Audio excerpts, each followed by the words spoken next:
بالای شهید بومش یک قاریکه زن میگیره بعد زنش میگه که نمیدونه که چی فضیلتی خواب رفتن هم فهمون باشه. با گفته است که ببین، گفته است عروس، گفته است لبای، گفته است اگر من قچاق کنی گویا که تو درای خداوندی چنان عملی نیک انجام داده. گفته است اگر من مچک کنی گویا که تو این صدقه کرده. اگر گفته است قطعی من همخوابگی کنی گویا که تو درای خداوندی جهاد کرده. این قدر فضیلت فهمیده از او دختر گفته است بسم الله. بسم الله. یک روز جهاد، دو روز جهاد، سه روز اومده است که او شه و قاریکه خواه وقتی سوا قاریکه دست نباید دست جهاد نمیریم تو خواب که من شهیدم. میگه آفتاب برای عبدالله ما شهید نباشه. خداوند توی تا مبارک گردون عبدالله جان. کردن سنت از فرمانش فرض است. فرض در چنین حالت باید به طهارت کامل نشست.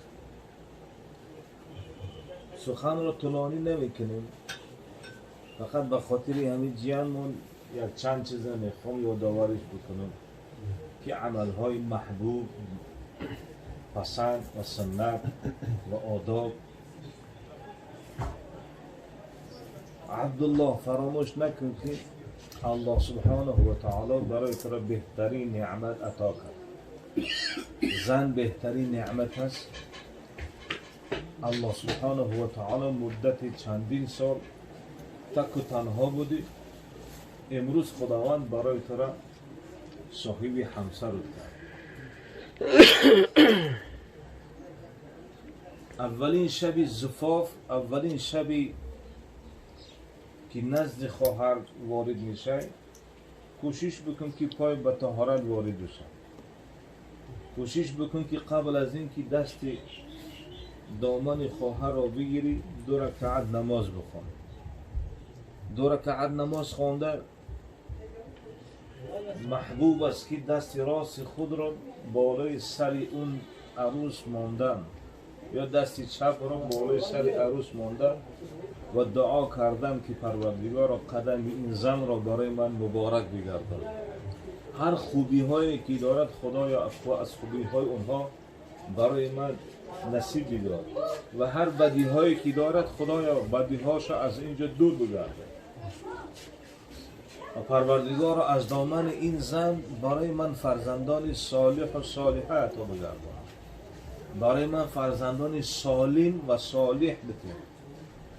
زن که انسان های هستند که فرزند به دنیا می آورند سالم نیست، فرزند به دنیا می آورند صالح نیست. برای این خاطر هر دو را باید از خداوند طلب کرد که پروردگار را برای من فرزندان صالح، سالم، صالح و سالم بده. 2 رکعت نماز بخون.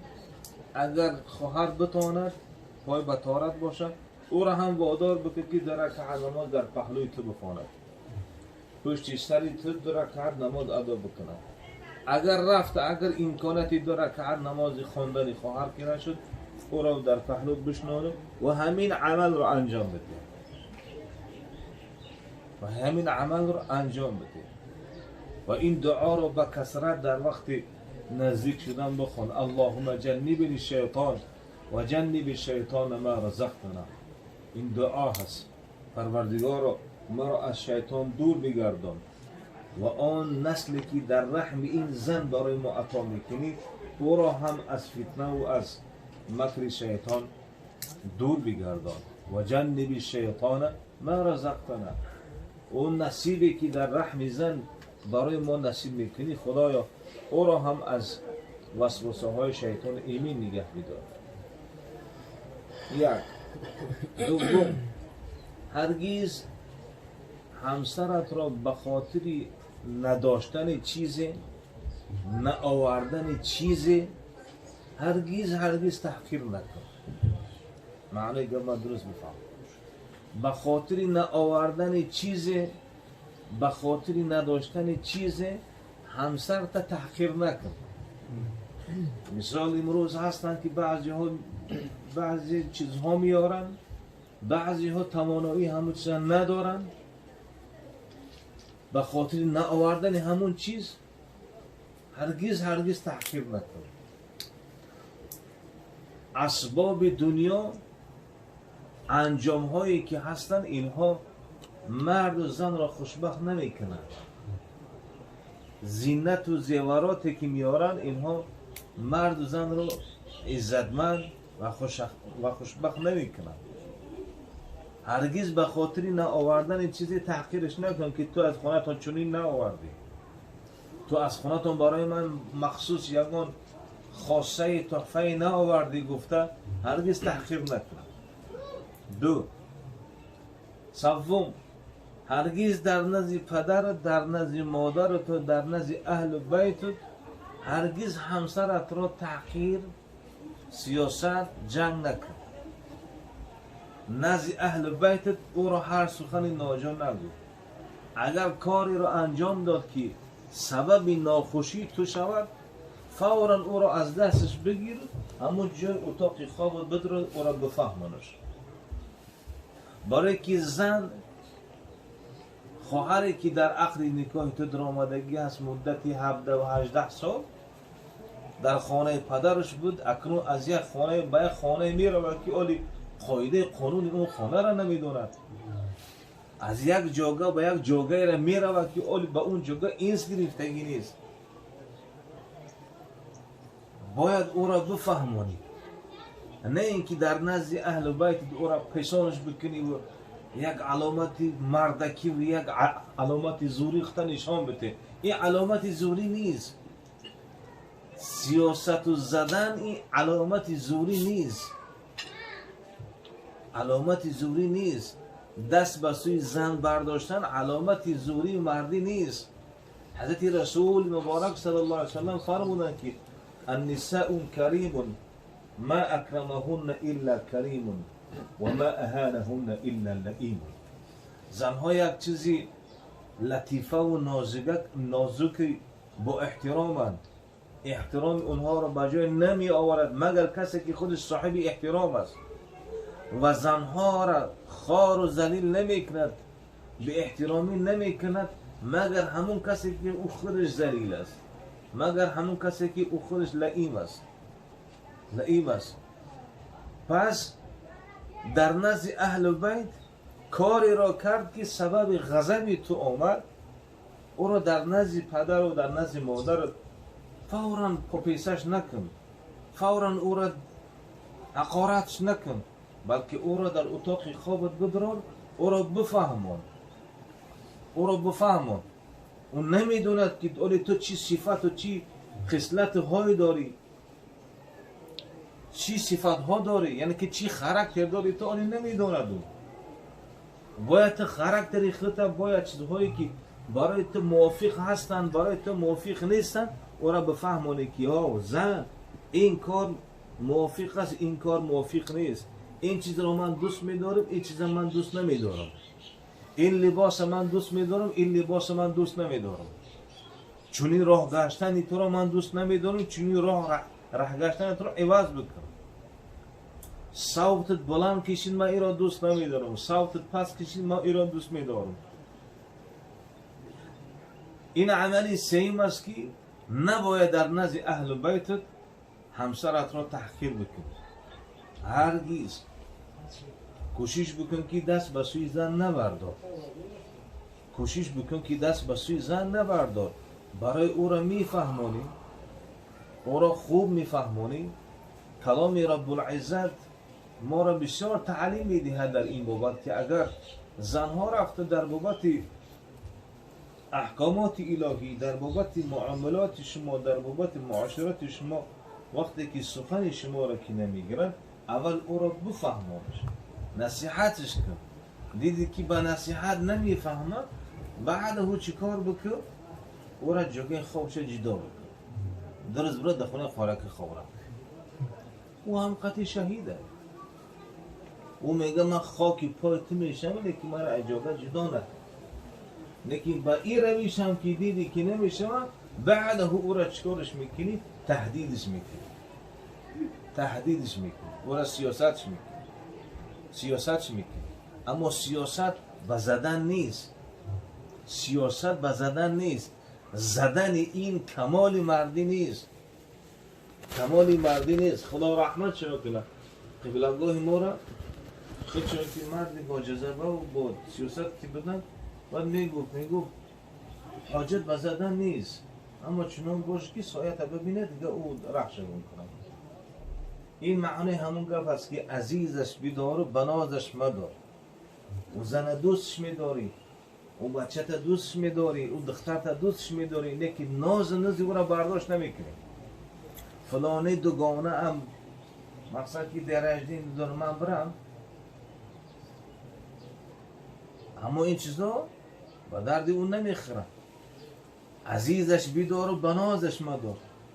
او را دوستش میداری، همسر تا لیکن هر خیل نغمه و نقاره های او را عزیزش بدار و بنازش مدار. او را دوستش میداری، همسر تا لیکن هر خیل نغمه و نقاره های او را میگه که بابا اینجا چونی نمیگذره. چیزی را که نفهمید در اتاق خوابش بدراره او را بفهمونش. از قاعده و قانون های خانتون با خبرش بساز.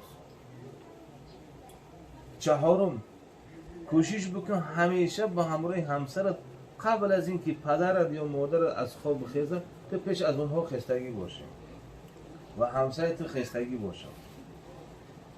خستگی باشه. در این صورت که هست در صبح صادق وقتی که زن و شوهر میخیزن بداند و آگاه باش که رحمت پروردگار بالای سر شما میبارد. حضرت ام المؤمنین عایشه مادر ما روایت میکند که پیامبر فرمودند صلی الله علیه وسلم که بهترین مرد و بهترین زن کیها هستند؟ بهترین مرد همون مردی هست که شب بر وقت خواب میکند و پیش از صبح صادق خستگیه. برای قیام اللیل خستگی است. نیم ساعت پیش از نماز بامداد خسته است. وقتی که خودش که میخزه طهارت میکنه بعد میگه همسرش میخیزونه. میگه ها فکر خیز. فهمیدی؟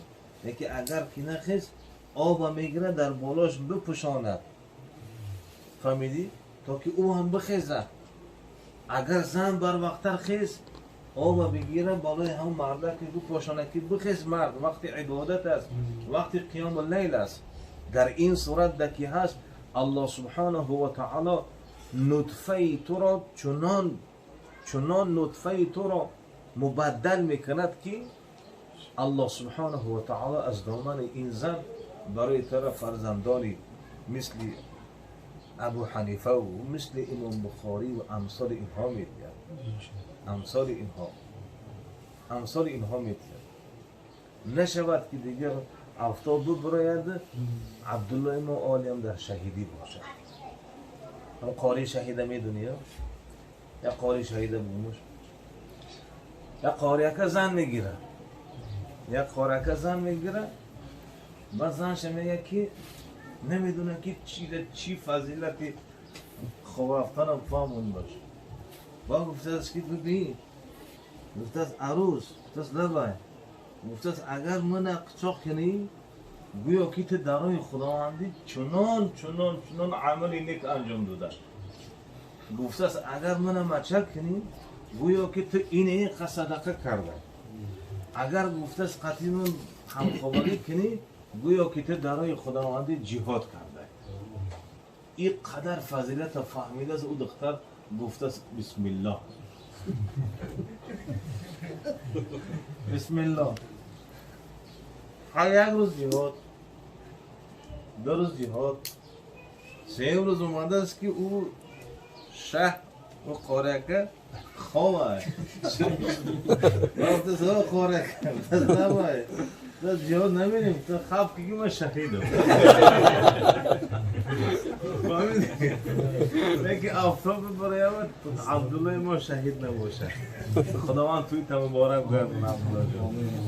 الله سبحانه و تعالی و این دیگر جوانانی که اراده ازدواج دارن خدایا فرزندان صالح و صالحشان کردن و الله سبحانه و تعالی به قدم این خواهر خانه شما را منور می‌گرداند.